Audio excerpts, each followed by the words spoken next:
A Pieve di Cadore con il direttore del coro Cadore, Ruoso, e buona giornata perché è una giornata un po' particolare visto che il coro festeggia 60 anni, siamo davanti al teatro dove vi esibirete, è una serata particolare immagino.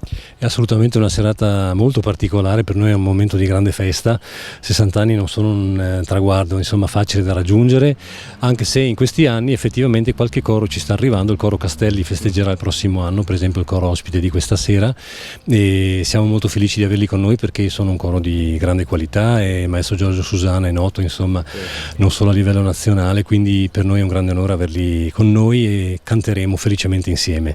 Quali sono le tappe di questo coro Cadore? Quali sono le tappe più importanti, più significative?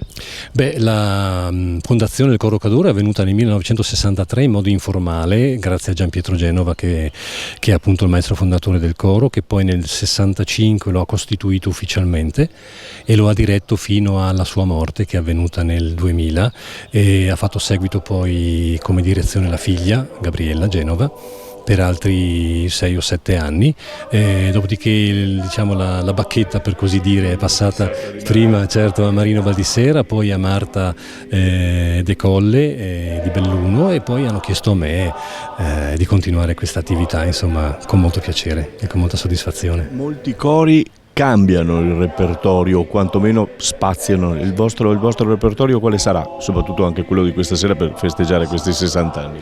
Noi restiamo abbastanza diciamo radicati nella tradizione dell'ispirazione popolare, però ho cercato di introdurre soprattutto canti scritti oggi, sempre magari di matrice popolare in qualche modo, però pensati con lo stile e la scrittura musicale odierna.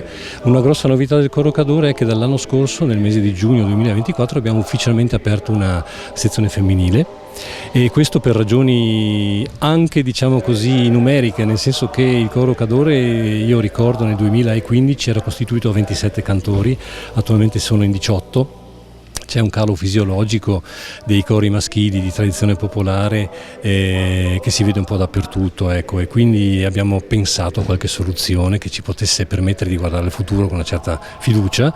E quindi Quota rosa cadorina. Esattamente, una quota rosa cadorina che canta volentieri con noi. Per ora non è un coro misto, rimangono separate le due sezioni, ma vedremo cosa succederà.